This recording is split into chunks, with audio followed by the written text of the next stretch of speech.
जाएगा। So hydrogen ads compound, जब भी आपको SPDF ब्लॉक पढ़ना पड़े तो उसमें आप डिस्कस क्या करते हैं, उसमें आपको पढ़ना क्या पड़ता है, वेरी सिंपल। अब तीन मेजर चीज आपको ध्यान में रखना है, ठीक है। The first thing is preparation, the second thing is properties and the third thing is uses. आपको तीन चीजें ही पढ़ना होता है, preparation, properties and uses. Preparation का मतलब आप उस एलिमेंट को या उस कंपाउंड को किस तरह से फॉर्म कर सकते हो, किस तरह से फॉर्म कर सकते हो का मतलब उसका लेबोरेटरी प्रिपरेशन एंड उसका इंडस्ट्रियल प्रिपरेशन, यही दो। ओके, उसके अलावा उसका नेक्स्ट होता है प्रॉपर्टी। प्रॉपर्टी में आपका दो आता है, first is physical property, second is chemical property. Physical property का मतलब वो सब्सटेंस कैसा दिखता है, उस सब्सटेंस का मेल्टिंग पॉइंट क्या है, बॉइलिंग पॉइंट क्या है, colour, odour, taste etcetera, these are all physical properties. Chemical property का मतलब वो किस तरह से रिएक्ट करता है, does it react with halogen, does it react with metal, does it react with non metal, is it a reactive compound और is it a reactive metal, is it a non reactive metal. ये सारा आपका आता है chemical properties के अंदर। And finally uses, ठीक है। फॉर एग्जाम्पल अगर आपको हाइड्रोजन का यूज बताना है, ठीक है, can anybody tell me at least one use of hydrogen, any one use of hydrogen, ठीक है। Hydrogen is not use as a catalyst, no, hydrogen को एज अ कैटलिस्ट यूज नहीं करते हैं। Hydrogen is not used as a catalyst. Correct? It is used as rocket fuel. Anything else? Hydrogen, correct. ठीक है। Hydrogen of घी या वनस्पति या oil, ठीक है। Any other example? जो सबसे बड़ा एग्जाम्पल है वो तो आप भूल ही रहे हो। Correct. Oxy hydrogen fail, oxy hydrogen flame, ठीक है, for the manufacturing of ammonia. तो यूजेस जो है, यूजेस का मतलब वो ये सारा आता है कि आप उस एलिमेंट को लेके क्या फॉर्म कर सकते हो, ठीक है, या जो भी कंपाउंड आपने फॉर्म किया उसका यूज क्या क्या होता है। तो again three major things, first is properties, second is preparation, third is uses. Properties के अंदर दो, फिजिकल एंड केमिकल, प्रिपरेशन के अंदर भी दो, industrial and laboratory. Okay, so let's start with hydrogen and its compounds. सबसे पहले we'll discuss hydrogen. Now the first thing is position of hydrogen in the periodic table. What is the position of hydrogen? Hydrogen कहाँ पे periodic table में बताओ?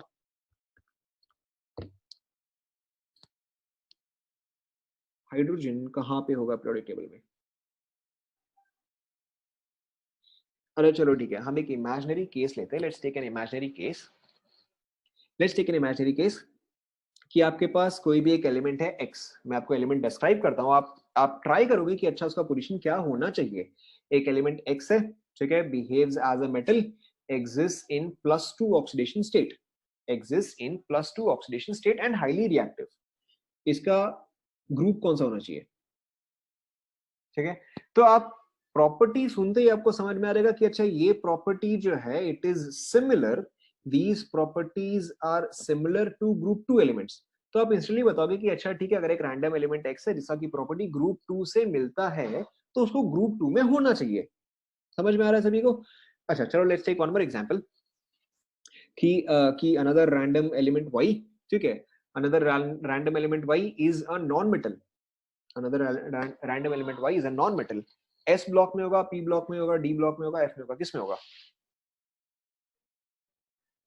ठीक है। Again आपको पता है कि अगर ये चीज नॉन मेटल है तो वो s में तो हो नहीं सकता, s में तो सारे मेटल है, d एंड f में भी नहीं हो सकता, d एंड f में भी सारे मेटल्स है। जितने भी नॉन मेटल या मेटलॉइड है, जितने भी नॉन मेटल या मेटलॉइड है वो सारे के सारे आपके p ब्लॉक में ही है। Okay, now let's take one more example कि a random element z accepts one electron and forms molecules of the form of Z2. Okay, a random element Z accepts one electron, forms molecule that looks like Z2. तो ये कौन से group में होना चाहिए? Naturally ये चीज halogen में होना चाहिए। आप एग्जांपल ले सकते हो F2Cl2 Br2 I2, और ये सारे के सारे क्या करते हैं, ये सारे के सारे एक इलेक्ट्रॉन एक्सेप्ट करते हैं, ठीक है। तो now in case of hydrogen, अब देखो इन केस ऑफ हाइड्रोजन क्या है कि हाइड्रोजन जो है वो हर किसी की तरह बिहेव करता है। हाइड्रोजन का कॉन्फ़िगरेशन जो है दैट इज 1s1, हाइड्रोजन का कॉन्फ़िगरेशन 1s1। अगर आप हैलोजन देखोगे, हर एक हैलोजन का कॉन्फ़िगरेशन क्या है, p5 है, every halogen is s2p5, right. Hydrogen is the configuration of 1s1 या रादर s1। तो s1 जो है वो फर्स्ट ग्रुप का कैरेक्टरिस्टिक है। तो हाइड्रोजन जो है that can occupy the first group position. Okay, अब इसके अलावा हाइड्रोजन जो है, हाइड्रोजन का पॉसिबल ऑक्सीडेशन स्टेट्स क्या क्या है बताओ. Hydrogen can show a possible oxidation state of, correct, it can show either +1 और इट कैन शो -1, राइट. जो आपका फर्स्ट ग्रुप एलिमेंट्स है, फर्स्ट ग्रुप एलिमेंट्स का ऑक्सीजन स्टेट क्या होता है, वो +1 होता है. जो आपका 17th ग्रुप एलिमेंट है उसका ऑक्सीजन स्टेट क्या है, -1 है. ऊपर से हाइड्रोजन एग्जिस्ट कैसे करता है, hydrogen exist as H2, right, similar to hydrogen F2 Cl2 Br2 I2. Hydrogen भी जो है वो भी H2 की तरह एग्जिस्ट करता है. वेयर एज जितना भी ग्रुप 1 के एलिमेंट्स है उसमें से कोई भी एज टू एटम्स एग्जिस्ट नहीं करता है, Na2 एग्जिस्ट नहीं करता है या Li2 एग्जिस्ट नहीं करता है. तो in this case hydrogen because of S1 configuration is similar to first group, okay, but because of H2 configuration is similar to 17th group. समझ में आ रहा है ना? हाँ ना, समझ में आ रहा है, नहीं आ रहा है? ठीक है. फिर उसके अलावा hydrogen is metal, non metal, metalloid. Hydrogen किस कैटेगरी में आएगा? हाइड्रोजन इज नॉन मेटल, तो अगेन वो कहां पे होना चाहिए फिर, एस ब्लॉक में होना चाहिए या पी ब्लॉक में होना चाहिए? हाइड्रोजन जो है वो अगेन पी ब्लॉक में होना चाहिए. उसके अलावा देखो, हमेशा कोई भी एलिमेंट उस तरह से रिएक्ट करता है कि वो अपना नियरेस्ट नोबल गैस कॉन्फ़िगरेशन में आए. ठीक है, तो हाइड्रोजन जो है अगर वो 1 इलेक्ट्रॉन एक्सेप्ट करता है, हाइड्रोजन जो है अगर वो 1 इलेक्ट्रॉन एक्सेप्ट करता है तो it should shift 1 position towards the right. ठीक है, फॉर एग्जांपल अगर आपके पास क्लोरीन है, क्लोरीन का आउटरमोस्ट कॉन्फ़िगरेशन इज 17, या अदर क्लोरीन का कॉन्फ़िगरेशन इज 17, और अगर वो एक इलेक्ट्रॉन एक्सेप्ट करता है तो it converts to 18, right. Chlorine जो है वो आपका हीलियम नियन आर्गन में कन्वर्ट होगा. क्लोरीन जो है it converts to argon, 1 to the right. तो हाइड्रोजन जो है अगर वो एक इलेक्ट्रॉन एक्सेप्ट करता है तो वो किस में कन्वर्ट होना चाहिए, हीलियम में कन्वर्ट होना चाहिए. तो यानी कि हाइड्रोजन जो है वो हीलियम के एडजेसेंट में होना चाहिए. ठीक है, तो again hydrogen should occupy which group, 1 और 17. ठीक है, so which is why hydrogen should again occupy 17. So there are various factors because of which hydrogen can occupy 1, hydrogen can occupy 17. ठीक है, तो हाइड्रोजन जो है वो 1 भी ऑक्यूपाई कर सकता है, वो 17 भी ऑक्यूपाई कर सकता है. So see, it has a configuration of 1s1. ठीक है, it can accept an electron, और अगर ये इलेक्ट्रॉन एक्सेप्ट कर रहा है तो यानी कि उसको 17th ग्रुप में होना चाहिए. ठीक है, however it can also lose an electron to form H plus, so in which case it should be in the first group. So which is why hydrogen can occupy the first group position as well as the position of the 17th group elements. यहाँ पे दोनों ही possible है. In most cases जब आप generally periodic table देखोगे तो वहां पे क्या होता है, हाइड्रोजन जो है वो फर्स्ट ग्रुप में ही मेंशन्ड होता है. ठीक है, however अगेन आप बहुत सारे पीरियोडिक टेबल्स में देखोगे कि हाइड्रोजन जो है वो सेपरेटली उसका मेंशन किया रहता है. तो जो हमने पीरियोडिक टेबल में डिस्कस किया था बहुत स्टार्टिंग में, हमने मेंडलीव टेबल डिस्कस किया था and then modern periodic table discuss किया था, तो वहां पे हमने हाइड्रोजन को नाम क्या देता, hydrogen is called as the rogue element. Why? Because the position of hydrogen is not fixed. Is this clear to everyone? ठीक है, यहाँ पे की पॉइंट्स क्या है, या ये जो दो स्लाइड्स का जो कॉन्सेप्ट है उसका की पॉइंट क्या है कि हाइड्रोजन जो है उसकी कुछ प्रॉपर्टीज है जो कि सिमिलर है to group 1 elements, group 1 elements. Hydrogen जो है उसकी कुछ प्रॉपर्टीज है which are similar to group 17 elements. For example अगर मैं आपको ग्रुप 1 से मिलता हुआ पूछूं तो आप कौन सा वाला बताओगे? If I ask you what property is similar to group 1, then what properties would you say? Correct, 1s1 and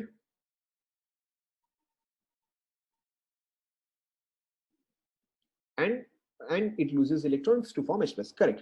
अगर मैं आपको पूछूं कि what are the similarities with group 17, तो फिर आप क्या बोलोगे बताओ?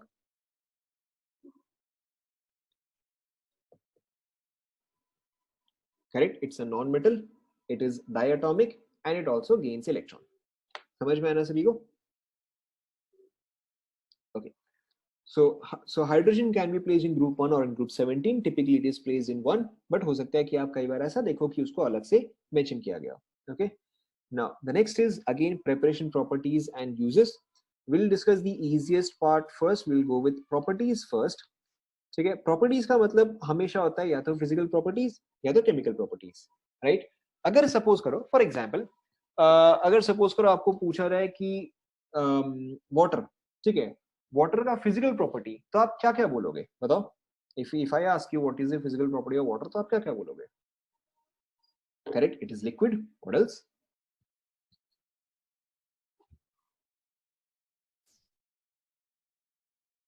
फिजिकल प्रॉपर्टी यानी कि वो जो कि आप देख सकते हो, ठीक है, that you can use your sense organs, ठीक है, sight, touch, smell, taste etcetera, right. तो एक आपका लिक्विड हो गया। Apart from that, tasteless, correct. What else? Colorless, correct. What else? It is colorless, not blue. It is colorless. What else? Odorless, correct. What else? Shapeless, ठीक है, चल जाएगा, चल जाएगा, चल जाएगा, ठीक है। सो फिजिकल प्रॉपर्टीज जो होती है वो यही सब होती है, those properties which you can see. तो अगर आप यही चीज हाइड्रोजन के बारे में बोलो, तो अगर आप यही चीज हाइड्रोजन के बारे में बोलो तो उसका फिजिकल प्रॉपर्टी क्या क्या आएगा बताओ। सबसे पहले आता है स्टेट, ठीक है, सबसे पहले आता है स्टेट, सॉलिड, लिक्विड या गैस। तो in this case hydrogen is a gas, ठीक है। फिर उसके बाद कलर, ओडर, टेस्ट बताओ, ठीक है, it is colourless, absolutely right. What about odour? It is odourless, correct. Test?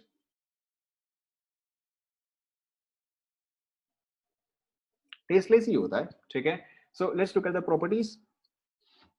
अच्छा, वन मोर थिंग, डेंसिटी, ठीक है, हाइड्रोजन का density would be low, high,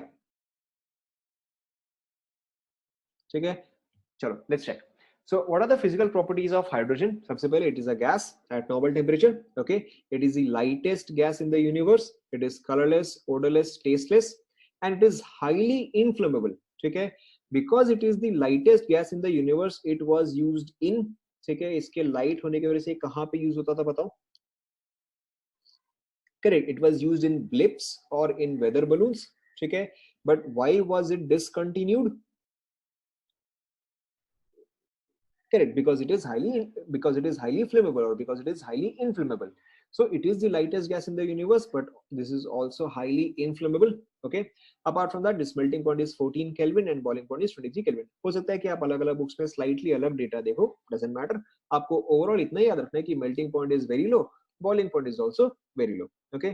Apart from that, it is highly adsorbed by metals such as platinum, palladium, nickel, etc. ये वाला part जो है, ये वाला पार्ट आप ऑर्गेनिक में करोगे तो इसको आप अभी छोड़ सकते हो। Are these clear? Okay. What about chemical properties of hydrogen? Hydrogen, ठीक है, chemical properties का मतलब basic reactions ही होता है। जैसे कि for example, does hydrogen react with oxygen? Yes, no. Correct. It does react with oxygen. Does hydrogen react with halogens? Yes, no. Hydrogen जो है वो halogens के साथ भी react करता है। Does hydrogen react with metals? Correct. Hydrogen जो है वो मेटल्स के साथ भी रिएक्ट करता है, हाइड्रोजन जो है वो मेटल्स के साथ रिएक्ट करता है, ठीक है। तो केमिकल प्रॉपर्टीज जो है वो यही होता है।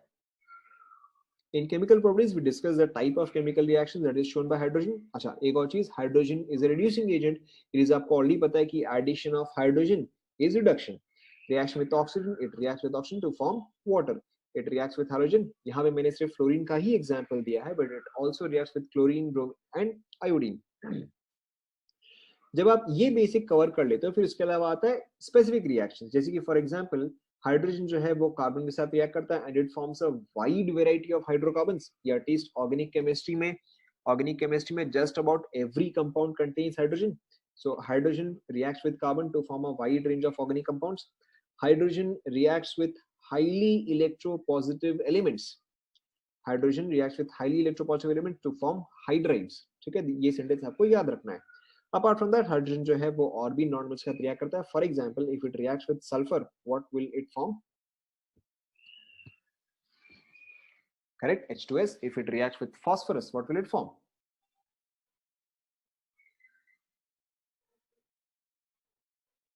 आप इमेजिन कर सकते हो कि फास्फोरस जो है वो नाइट्रोजन के ग्रुप में है, तो जैसा नाइट्रोजन फॉर्म करेगा वैसा ही फास्फोरस ही फॉर्म करेगा। तो it will react with sulphur, it will react with phosphorus, it will also react with nitrogen. समझ में आया सभी को? एनी डाउट सो फार?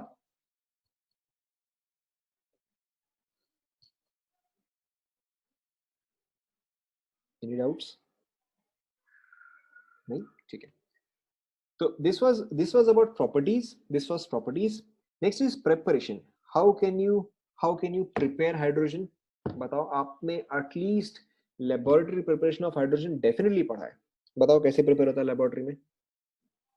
10th क्लास में पढ़ा होगा, correct? Granulated zinc, correct? The other method is electrolysis of water. ठीक है, आपने एटलीस्ट ये दोनों तो डेफिनेटली पढ़ा ही पढ़ा है। The first is granulated zinc. आप ग्रैन्युलेटेड जिंक में क्या ऐड करते हो बताओ? What do you add to granulated zinc? अगर याद आ रहा होगा तो H प्लस नहीं ऐड करते। हाँ,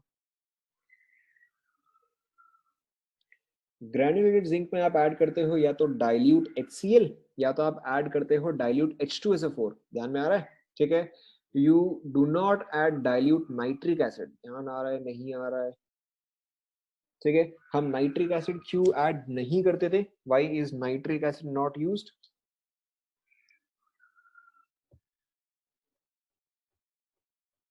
ध्यान में आ रहा है? नहीं आ रहा है? Correct, because nitric acid is an oxidising agent. तो वैसे केस में जो H2 रिलीज होता था, H2 जो था दैट गेट्स ऑक्सीडाइज्ड। ठीक है, नेक्स्ट इज जैसा आपने लिखा, electrolysis. Electrolysis is very simple.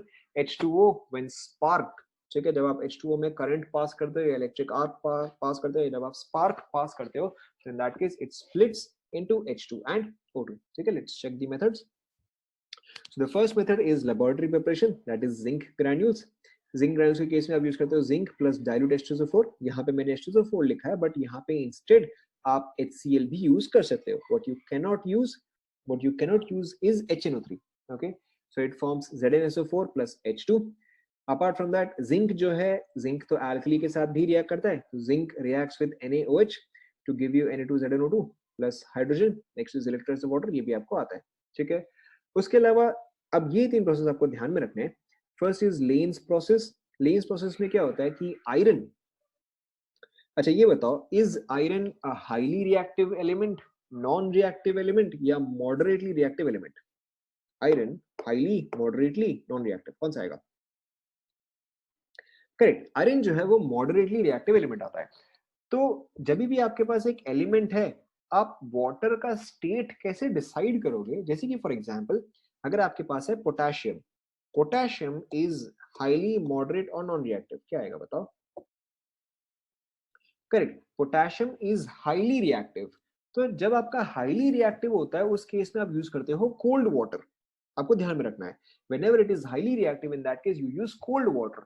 तो अगर आपके पास सोडियम होगा, what would you use? Correct, sodium is also highly reactive, तो उस केस में आप यूज कर लो कोल्ड वाटर। जब आपका स्लाइटली लेस जब आपका स्लाइटली लेस एक्टिव मेटल होता है, तो in that case you use warm water. ठीक है, फॉर एग्जांपल अगर आपके पास है लेट्स से अल्यूमिनियम, ठीक है, अगर आपके पास है let's say aluminium, in that case you use warm water. ठीक है, या हो सकता है आप कहीं पे पढ़ोगे लूक वार्म वाटर। तो जैसे जैसे रिएक्टिविटी डिक्रीज होता है, वैसे वैसे वाटर का टेम्परेचर जो है वो आप इंक्रीज करते हो। तो in case of potassium it was cold water. Magnesium is also moderately reactive. ठीक है, magnesium is in between moderate and highly. तो मैग्नीशियम के केस में भी या तो आप वार्म वाटर लोगे या तो आप कोल्ड वाटर ले सकते हो। ठीक है, so it depends on the reactivity. So whenever you have highly reactive you use cold. जैसे जैसे आपका रिएक्टिविटी डिक्रीज करेगा, वाटर का टेम्परेचर है वो इंक्रीज करता रहेगा। नाउ आयरन, आयरन जो है वो मॉडरेट से स्लाइटली लोअर लेवल पे ही आएगा। ठीक है, तो इन दैट केस, आयरन के केस में आपको फिर क्या चाहिए? आयरन के केस में you require steam. Is this clear to all? तो अगर आपको आगे भी कभी प्रेडिक्ट करना पड़े, तो आप उसको इस तरह से प्रेडिक्ट कर सकते हो कि अगर सपोज करो यहाँ पे तो मैंने हीट नहीं दिया है, या यहाँ पर तो मैंने स्टीम अगर नहीं दिया होता, तो भी आप यहाँ पे एलिमेंट देख के समझ सकते हैं कि अच्छा इसका कंडीशन क्या होता। तो in this case iron react with steam to form Fe3O4 plus 4H2। हमने मेटलर्जी ऑलरेडी कंप्लीट कर लिया है। Fe3O4 इज हेमाटाइट और मैग्नेटाइट। ठीक है, मैंने आपको मेथड बताया था, हे माँ पहले हे फिर माँ। So in this case, this one should be magnetite. Now the next one is hydrolysis of hydrides. Hydrides के केस में देखो क्या है, यहाँ पे है NaH. Now the oxidation of Na will always be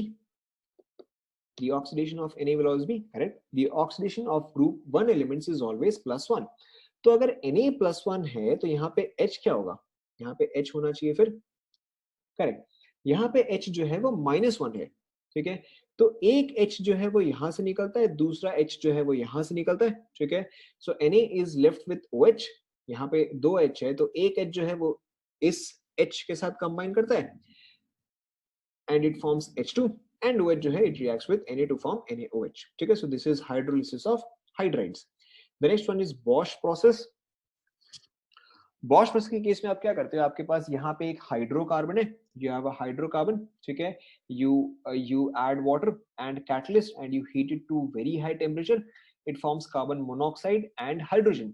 again जब भी आपको इतना ऑड सा रिएक्शन दिखे, ठीक है, कि हाइड्रोकार्बन विद वाटर, हाइड्रोकार्बन जो है वो टिपिकली वाटर के साथ रिएक्ट नहीं करता है, तो in that case you require drastic conditions, in that case you will require very high temperature and you will always require catalyst. अगर सपोज करो यहीं पे इंस्टेड मैंने आपको कंबशन रिएक्शन दिया होता, CnH2n+2 प्लस ऑक्सीजन, क्या उस केस में कैटलिस्ट की जरूरत थी? ठीक है, उस केस में कैटलिस्ट का जरूरत नहीं है। तो जब भी आपको रिएक्शन देखने पे लगे कि भाई ऐसा रिएक्शन हो सकता है क्या, तो वैसे केस में the conditions are always drastic, ठीक है, that is very high temperature, okay, as well as the use of a catalyst. तो यहाँ पे आपका फॉर्म होगा कार्बन मोनोऑक्साइड प्लस हाइड्रोजन। तो अब देखो नेक्स्ट क्या है कि यहाँ से जो कार्बन मोनोऑक्साइड फॉर्म हुआ है, this carbon monoxide is further recycled. ये कार्बन मोनोऑक्साइड को जो है उसको आपने फर्दर यूज किया with H2O to form even more hydrogen.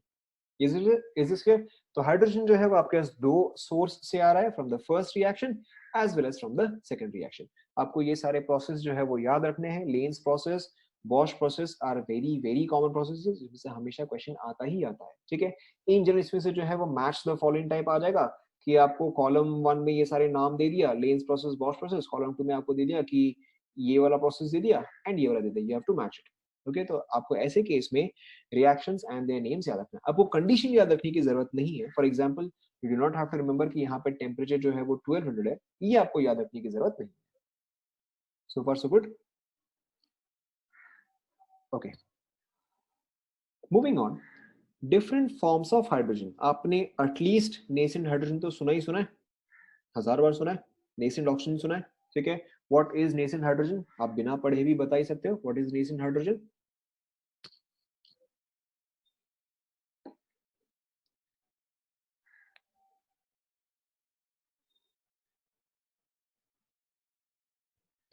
Nascent hydrogen is hydrogen which is just formed, ठीक है।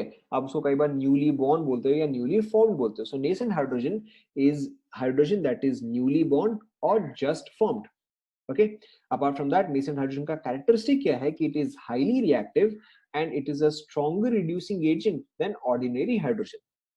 अगर हाइड्रोजन जो है वो जस्ट रिएक्शन से फॉर्म होता है, तो in that case it has been found to be highly reactive, and apart from that it has also been found to be a stronger reducing agent than ordinary hydrogen.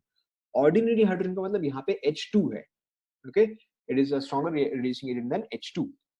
Next is adsorbed hydrogen. आप obviously word से ही समझ सकते हो, हमने just पीछे mention किया कि hydrogen किस किस एलिमेंट पे easily adsorb हो सकता है, क्या क्या पीछे mention किया था बताओ। Platinum was one, what else? Palladium and nickel, correct. So adsorbed hydrogen is simply hydrogen that has been adsorbed over a metal surface. तो hydrogen occluded over the surface of platinum black. Platinum black कुछ नहीं है, बस platinum का एक form हुआ। Or other elements, these are good reducing agents and combine with halogen even in the dark. कुछ नहीं, बस आपको memorize करना है। Adsorbed hydrogen is hydrogen adsorbed on the surface. Next is atomic hydrogen, बहुत ही simple, hydrogen in atomic form, ठीक है। However, hydrogen जो है वो प्रेफर करता है टू एग्जिस्ट एज H2।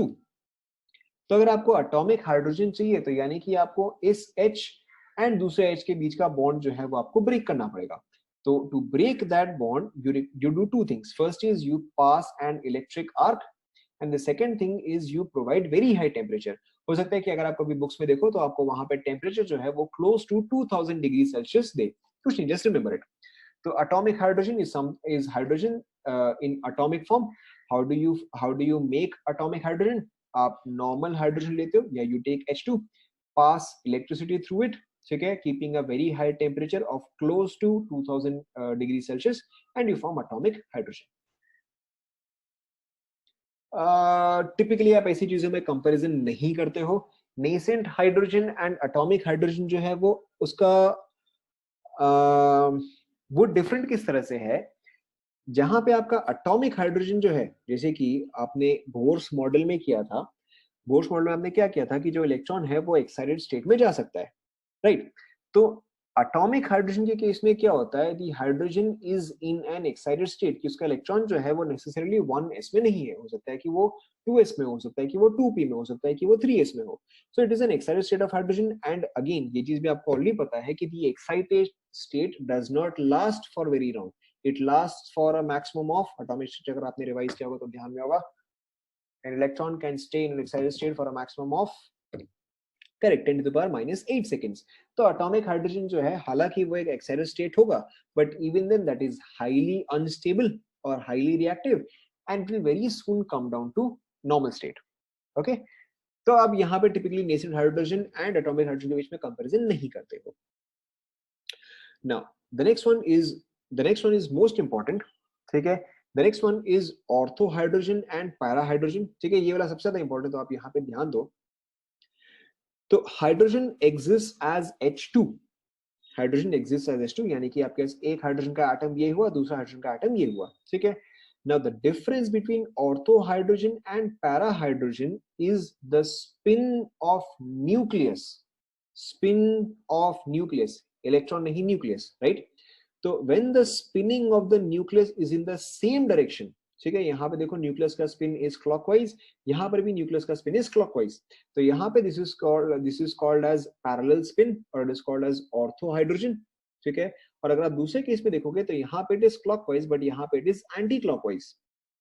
तो whenever the spin is in opposite direction or if it is anti-parallel, it is called as para hydrogen। It's difference सभी को समझ में आया,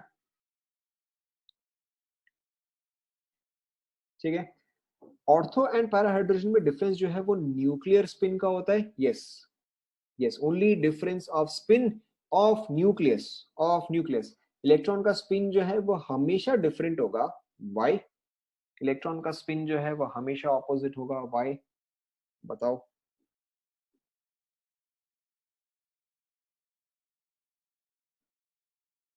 almost correct, almost correct, poly is almost correct,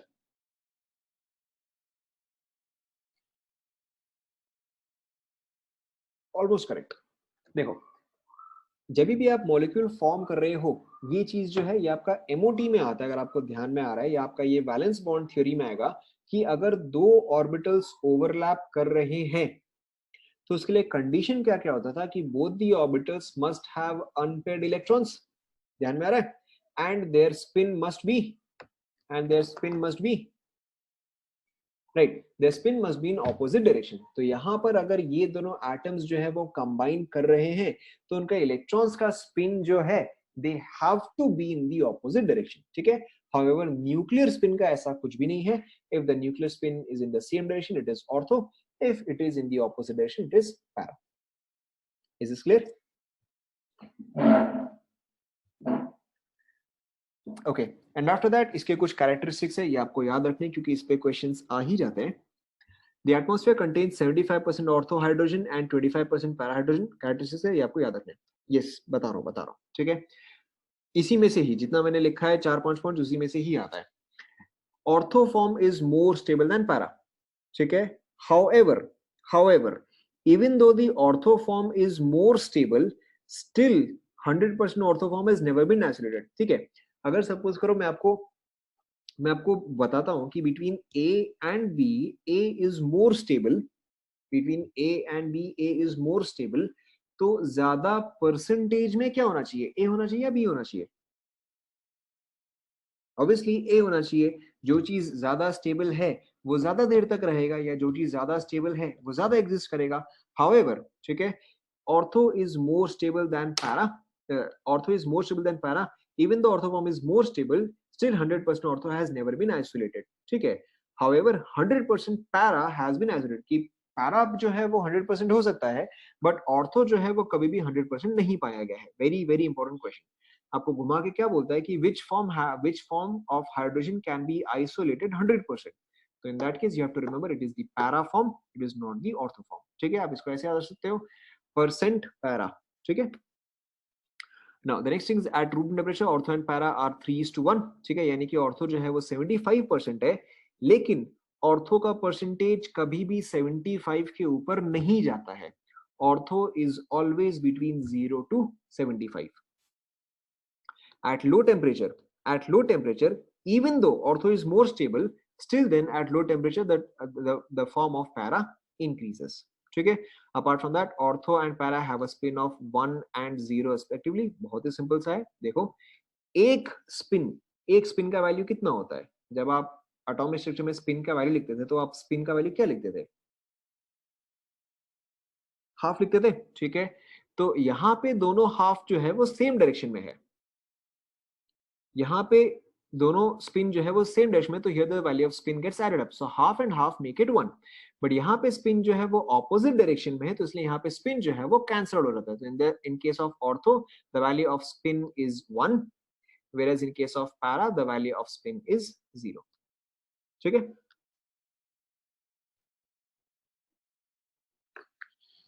okay so ortho का percentage जो है वो कभी भी 75% को एक्सीड नहीं करता है। Ortho never exceed 75%। ऑर्थो जो है वो मिनिमम 0 रहेगा, मैक्सिमम 75 रहेगा। पैरा जो है वो मिनिमम 25 रहेगा एंड मैक्सिमम 100 रहेगा। ओके, उसके अलावा isotopes of hydrogen very very difficult. हो सकता है आपने ये नहीं सुना होगा, कितने लोगों ने नहीं सुना है?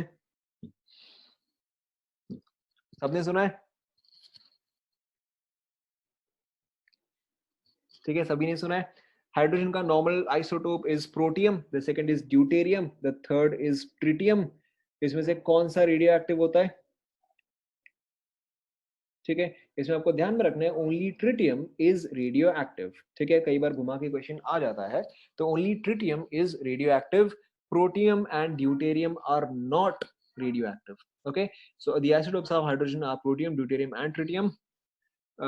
Protium is about 99%, deuterium is about 0.1% and tritium जो है that is only in trace amounts. Okay, apart from that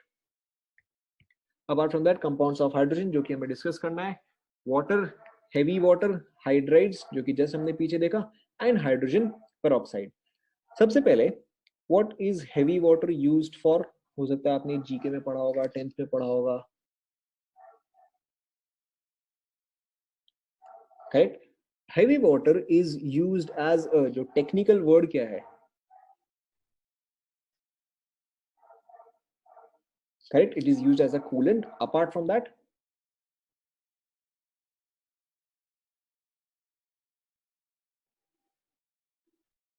correct, the correct word is moderator. So heavy water is used as a coolant, it is also used as a moderator in nuclear reactors। ठीक है, देखो, it is extensively used as a moderator in nuclear reactors। now how do you prepare heavy water? Heavy water is prepared by exhaustive electrolysis of water। ठीक है, कुछ नहीं करना है, रट्टा मार लो। heavy water is prepared by the extensive electrolysis of water। ठीक है, apart from that it is used to study reaction mechanism। ये पार्ट हम ऑर्गेनिक में डिस्कस करेंगे कि आप किस तरह से हेवी वाटर को यूज करते हैं, we'll discuss this in organic chemistry। apart from that it is also obtained as a byproduct in some fertilizer industries and is also used for the preparation of other deuterium compounds। not so important, आपको यहाँ पे 2-3 points ही ध्यान में रखना है। First point, used as a moderator and coolant। second point, prepared by exhaustive electrolysis of water। third point, used for the study of reaction mechanisms। ठीक है, बाकी सब जो है वो नॉर्मल पॉइंट्स, आप चाहे उसको देख सकते हो, नो बिग डील। सो फार सो गुड। ठीक है, difference between H2O and D2O, सारे पॉइंट्स बहुत ही ऑब्वियस होंगे, आपको हो सकता है इसमें से काफी सारे पॉइंट्स पता भी होगा। melting point of D2O is slightly higher। ठीक है, boiling point of D2O is also slightly higher। okay, apart from that बाकी सारे पॉइंट्स जो है वो इतने ज्यादा रेलेवेंट नहीं है। यहाँ पे आपको मोस्टली एक ही पॉइंट पे ही पूछा जाता है कि between H2O and D2O which has a higher melting point, most common question यही है, आपको इसमें ध्यान में रखना है कि D2O जो है उसका melting point is slightly higher. Clear? Moving on, hydrides. Hydrides जैसे कि हमने डिस्कस किया, hydrides is usually formed, hydrides is usually formed with the help of, और hydrides is usually formed by highly electropositive elements. जो hydrides form होते हैं, या rather जब हाईली इलेक्ट्रोपॉजिटिव एलिमेंट्स के साथ आप कंपाउंड्स फॉर्म करते हो, जनरली उसको आप हाइड्राइड्स बोलते हो जनरली। लेकिन हाइड्राइड्स जो है वो कॉमन टर्म है। हाइड्राइड्स जो है वो आप हाइड्रोजन के हर कंपाउंड के लिए यूज कर सकते हो। For example water would also be a hydride. ठीक है, तो हाइड्राइड जो है वो जनरल टर्म है, हाइड्राइड जो है वो आप किसी भी कंपाउंड के लिए यूज कर सकते हो। हाउएवर अगर आप स्पेसिफिक बोल रहे हो तो हाइड्राइड का मतलब हमेशा तभी होता है जब हाइड्रोजन का ऑक्सीडेशन स्टेट इज, हाइड्राइड आप कहां पे बोलना चाहिए, जब हाइड्रोजन का oxygen state is, correct, hydrogen का ऑक्सीजन स्टेट इज -1। ठीक है, हाउएवर आप ध्यान में रखो, hydride is a general term used for everything, however it should be used for -1 only. Now, hydrides are classified into three categories. First is ionic hydride, formed with the help of formed by highly reactive elements. Okay. The second is metallic hydride or interstitial hydride. This is same as adsorbed hydrogen. This is same as adsorbed hydrogen. उस case में क्या है कि आपका hydrogen कितना भी amount में adsorb हो सकता है. It can adsorb 1 mole, it can absorb 1.5 mole, it can adsorb 1.3 mole. तो इस केस में आपका कोई भी स्टोइकियोमेट्रिक रेशियो नहीं होता है. You have to remember this. ठीक है, in case of metallic hydrides or interstitial hydrides, this is same as adsorbed hydrides. Okay, and these are non stoichiometric, कि यहाँ पे कभी भी आपका स्टोइकियोमेट्री जो है वो फॉलो नहीं होता है. यहाँ पे जैसे कि मैंने एक एग्जांपल दिया है, फॉर एग्जांपल टाइटेनियम. ठीक है, titanium in this particular case titanium shows TiH4/3 और टाइटेनियम शोज TiH1.33. तो जब भी आपके पास नॉन स्टोइकियोमेट्रिक या जब भी आपके पास मेटालिक हाइड्राइड होता है, it is usually non stoichiometric. Finally molecular और कोवेलेंट हाइड्राइड्स, ये सारे हाइड्राइड्स हैं जो कि आपने अभी तक पढ़े हैं, water, ammonia, PH3, H2S, etc etc etc. These all come under molecular or covalent hydrides. Clear?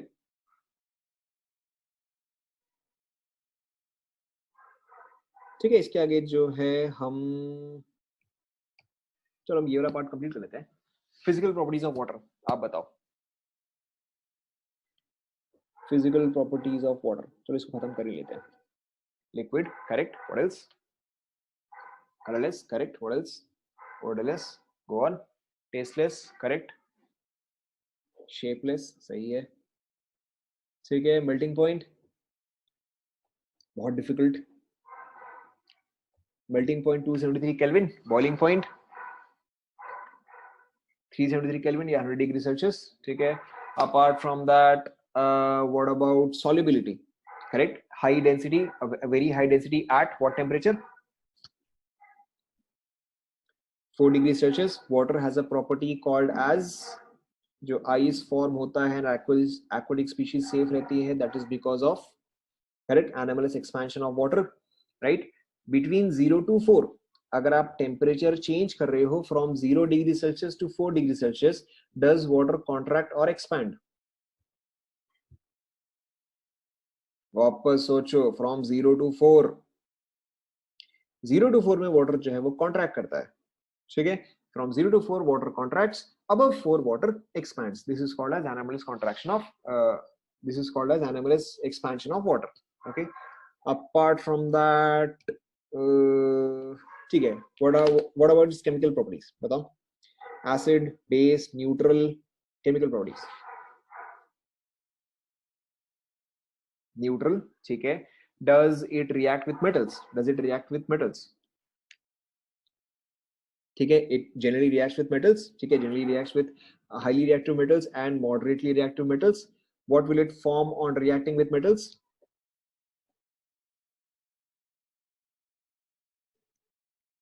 Correct, oxides or correct, oxides और हाइड्रोक्साइड्स, करेक्ट, ठीक है। Does it react with non metals? अगर ये वाला वर्ड आपको नहीं है तो ठीक है, does it react with non metals?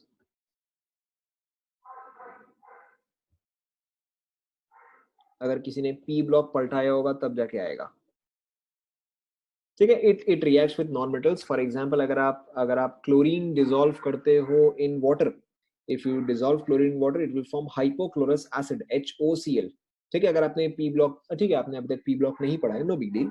तो even some non metals will also react with water, ठीक है। It depends on the nature of non metal. Apart from that और क्या है, चलो ठीक है देख लेते हैं। Water physical properties: liquid, colorless, odorless, tasteless, universal solvent. Water is considered to be universal solvent because of its कौन सा property की वजह से?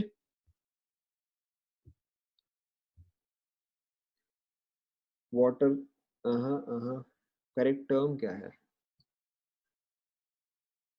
Water is a universal solvent because of its high, एक word आता है, correct, because of its high dielectric constant, ठीक है। Apart from that, water shows anomalous expansion, melting point, boiling point. Chemical properties: polar covalent compound, strong H bonding, reacts with metals, forms hydroxides or alkalis. It is neutral, can act as acid or base, ठीक है। क्यों? क्योंकि H+ भी provide कर सकता है और H+ accept भी कर सकता है, and it is highly stable to heat. Apart from that, uses of water, ये आप खुद ही बताओ, how is water used? कौन सा वाला part? Highly stable to heat. अगर आप सपोज करो कैल्शियम कार्बोनेट लेते हो, कैल्शियम कार्बोनेट को अगर आप हीट करोगे तो it decomposes to give you calcium oxide and carbon dioxide. Whereas water जो है, ठीक है, वाटर को आप बहुत हाई टेम्परेचर तक हीट कर सकते हो, फिर भी वाटर जो है वो डिकम्पोज नहीं करता है, ठीक है। तो ये इसका मतलब होता है highly stable to heat, it does not decompose easily. Uses of water बताइए, वेरी डिफिकल्ट। ड्रिंकिंग सबने बता दिया, washing, coolant, cleaning, what else? Diluter, ये क्या होता है भाई? Manufacturing, correct, what else?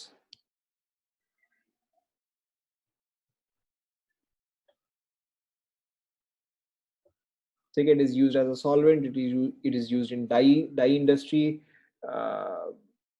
It is used in industrial purpose. आप कोई भी इंडस्ट्रियल पर्पस देखो, हर जगह पे वाटर जो है वो यूज होता ही होता है, ठीक है। So I have not written uses of water क्योंकि ये चीज आप खुद से कर सकते हो, ठीक है। So I will stop here. In the next class, we'll start with hard water and softening of hard water. यहाँ तक आप रिवाइज करो।